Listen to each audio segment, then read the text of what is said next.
parole qui nous éclaire. Merci pour ta parole qui est une épée de notre esprit. Merci Seigneur. Au nom de Jésus. Amen. Amen. Voilà, nous voulons voir un thème. Et ce thème est intitulé les ventes spirituelles. Les ventes spirituelles. Et ce soir, nous voulons introduire qu'est-ce qu'une vente ou qu'est-ce que la vente. La vente est un échange. Donc, lorsqu'il y a une vente, il y a l'échange d'un bien contre de l'argent ou une richesse. Et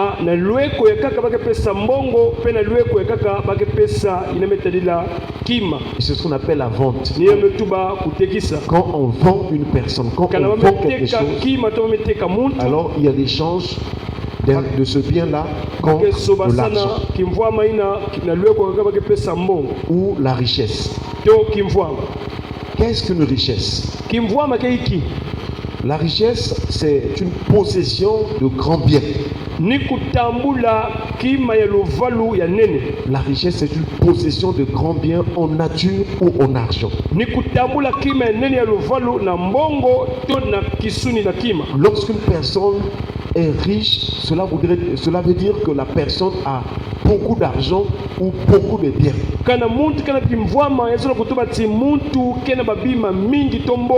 Et c'est ce qu'on appelle, c'est ce qu'on peut aussi appeler une fortune. Et pour les richards de ce siècle ou de ce monde, on estime leur richesse par rapport à une certaine valeur de leur fortune.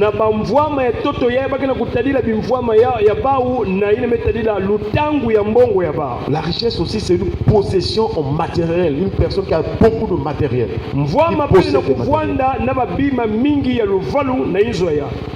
Alors nous sommes en train de voir donc les ventes spirituelles.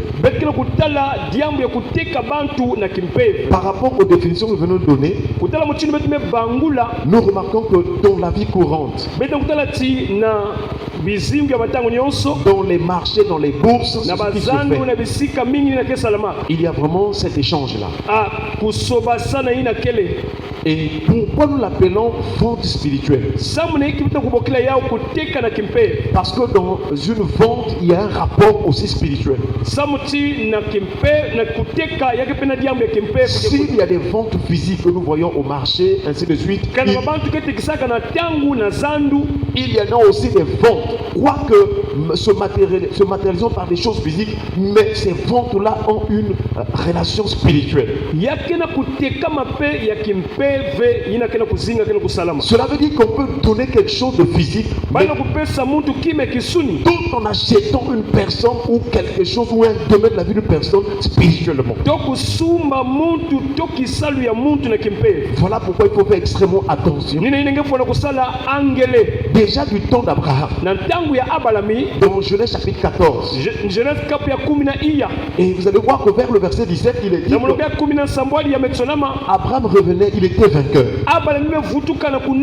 Il avait récupéré le butin. Là où il y avait le roi qu'on appelle Kedorlaomer.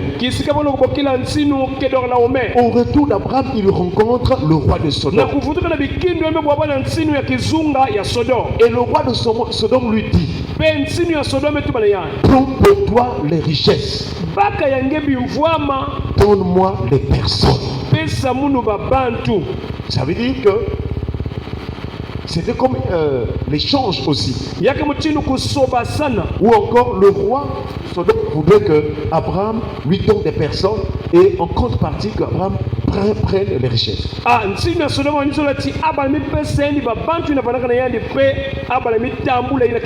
Et c'est ce qui se passe. Le diable aussi, c'est ce qu'il fait. Il peut te donner des richesses. Il peut te laisser évoluer ou prospérer dans les richesses. Mais derrière celle-ci, il est en train de contrôler ou de manipuler ou de prendre ton âme en otage ou en captivité.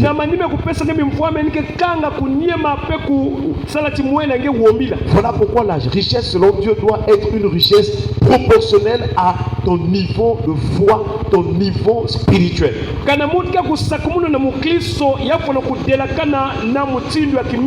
Mais si tu as plus d'argent, si tu es riche et que spirituellement tu ne connais pas Dieu, tu ne connais pas même pas la parole, ça dit que ta relation avec Jésus est une relation qui est encore très basse, alors il y a un problème spirituel.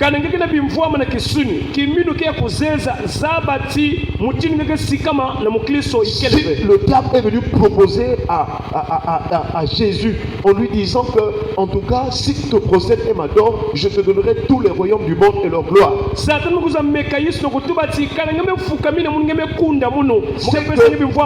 que nous voyons que le diable vise les âmes. En contrepartie, il donne ou il propose des richesses. Et voilà donc nous comprenons par là que dans une vente, il y a aussi un rapport spirituel. Chers frères et sœurs, on peut s'acheter quelque chose de physique. On peut vendre quelque chose de physique. Mais il y a un rapport spirituel. Lorsqu'on fait aussi une vente sur la vie d'une personne, ce qui est spirituel, c'est que dans l'homme, il y a une partie spirituelle en dehors de son corps qu'on voit physiquement. Et donc, lorsqu'on fait l'échange, lorsqu'on donne quelque chose à une personne, on peut miser son côté spirituel. On peut miser sur son âme en lui donnant quelque chose de physique ou un bien.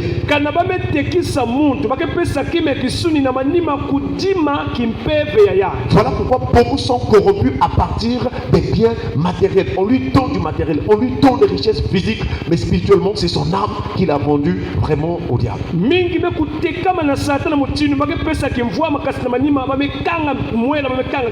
Chers frères et sœurs, nous devons prier le Seigneur afin que tout ce qui concerne les bons spirituels n'ait pas d'effet ou d'impact sur notre vie. Et un jour, l'apôtre Paul, il va dire dans Romains chapitre 7, je crois à partir verset 14, il dit: nous savons en effet que la loi est spirituelle, mais moi, je suis charnel, vendu au péché. Est-ce qu'on parle avec le Seigneur? Donc, Paul parle ici de la vente. Il dit que la loi, la parole de Dieu est spirituelle. Il dit moi, c'est-à-dire qu'en tant qu'humain, je suis charnel, vendu au péché. Cela voudrait dire que depuis le jour où Adam et Ève ont mangé le fruit que Dieu avait interdit, depuis le jour où ils avaient accepté la voix du serpent, il y a eu une contrepartie. Alors ils sont devenus charnels. C'est-à-dire qu'ils se sont confiés. Au lieu de se confier, au lieu de se donner, au lieu de désirer la présence de Dieu, ce qui est spirituel, Adam et Ève ont préféré la chair. Et c'est par donc cette dimension charnelle que le diable va les vendre au péché. Et c'est pourquoi jusqu'aujourd'hui, les hommes ne font que pécher contre l'Éternel. Lorsque personne est vendu, ou la chose qui est vendue à une autre personne, celle-ci devient la propriété de la personne qui l'a achetée. Donc quand Paul dit je suis vendu au péché, il veut dire que je suis devenu esclave du péché. Chers frères et sœurs, voilà pourquoi les gens pêchent, parce que beaucoup sont vendus au péché. Et c'est pourquoi Jésus est venu par sa mort à la croix, par son sang qu'il a répandu. Jésus est venu pour nous nous racheter.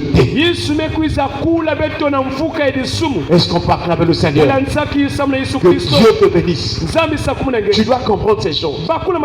Jésus est venu pour nous racheter parce que nous étions vendus au péché. Et ce soir, notre prière est que nous puissions détruire toute la puissance du péché. Une personne vendue au péché, si une personne est vendue au péché, des poissons enivrants, toute sa vie, elle sera esclave des poissons, même contre sa volonté. Parce que sur le plan spirituel, elle était vendue aux poissons. Si une personne est vendue donc au péché sexuel, sur le plan dans sa vie, cette personne va être esclave de tout ce qui est sexuel, même contre sa volonté. Donc, selon le domaine où on a vendu la personne, celle-ci est sous comme les contraintes du domaine où elle a été vendue. Voilà dans quel angle aussi on peut comprendre la vente spirituelle. Si on a vendu une personne au village, spirituellement, le cœur de cette personne va sûrement aimer le village. Même si elle a des opportunités en ville, elle ne pourra pas supporter la ville. Parce que spirituellement, on avait vendu au village. Si on avait vendu une personne aux échecs, cette personne sera contente même quand elle vit des échecs. Parce qu'elle en est esclave. Je ne sais pas si c'est en train de comprendre. Et lorsque Paul a compris ces choses, Paul a cherché la délivrance. Est-ce qu'on peut acclamer le Seigneur? Il a dit, qui me délivrera de ce corps de mort? Misérable que je suis. Il dit, grâce soit rendue à Jésus-Christ. Parce que Christ est venu me délivrer. Jésus a pris le corps. Il est rentré dans un corps. Il a accepté un corps humain pour nous délivrer. Et c'est pourquoi tu ne dois pas accepter que ta vie soit vendue dans quelque chose. Peut-être que ce soir, quand tu es venu, tu n'en avais pas la connaissance. Mais la parole de Dieu t'éclaire. Essaie de voir dans ta vie. Peut-être que tu étais vendu à quelque chose. Quels sont les types de rêves que tu fais? Peut-être que tu t'es vendu à un domaine. Et toute ta vie, tu es seulement là. Rien ne bouge, rien n'avance, rien ne prospère. Et tu penses que c'est bien alors que tu n'avances pas. Ce soir, nous prions le Seigneur qu'il nous délivre de toute vente spirituelle au nom de Jésus. Quel est le péché pour lequel tu es esclave? C'est le signe de la vente spirituelle. Mais je voudrais te dire une bonne nouvelle.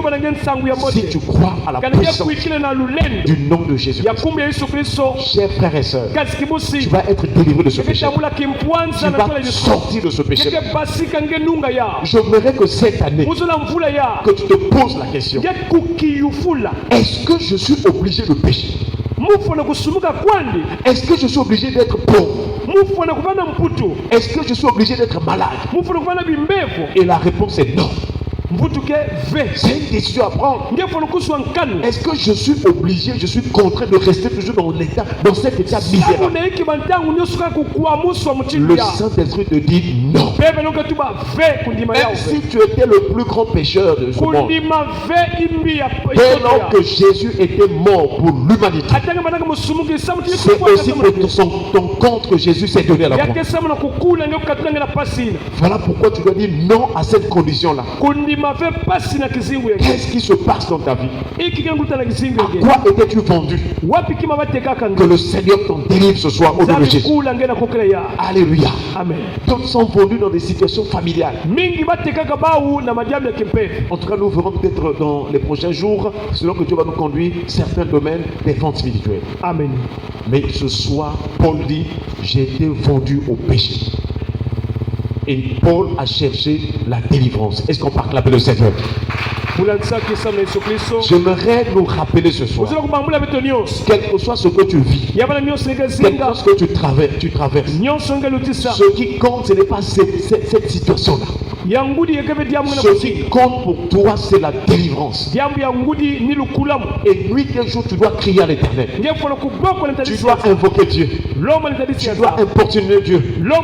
Tu dois prier le Seigneur jusqu'à ce que le Seigneur t'en sorte de là au nom de Jésus. Dans quel domaine tu te sens vendu? Est-ce qu'il y a un problème de santé? Est-ce qu'il y a un problème de finances? Est-ce qu'il y a un problème de mariage? Est-ce que c'est un problème, je ne sais pas, du travail? Qu'est-ce qui se passe dans ta vie? Il y a des personnes qui avaient bien commencé leur vie. Mais depuis un certain temps, il y a eu un déclin. Et depuis qu'il y a eu la chute, elles n'arrivent plus, ces personnes, à remonter. Mais la Bible déclare, du sein de la détresse, j'ai invoqué l'Éternel. Il m'a secouru. Il m'a mis au large. Que cette année, le Seigneur te délivre de cette vente-là. Et qu'il te mette au large au nom de Jésus. Si Christ est en toi, tu dois vivre la gloire de Dieu. Christ en toi, ça doit changer au nom de Jésus.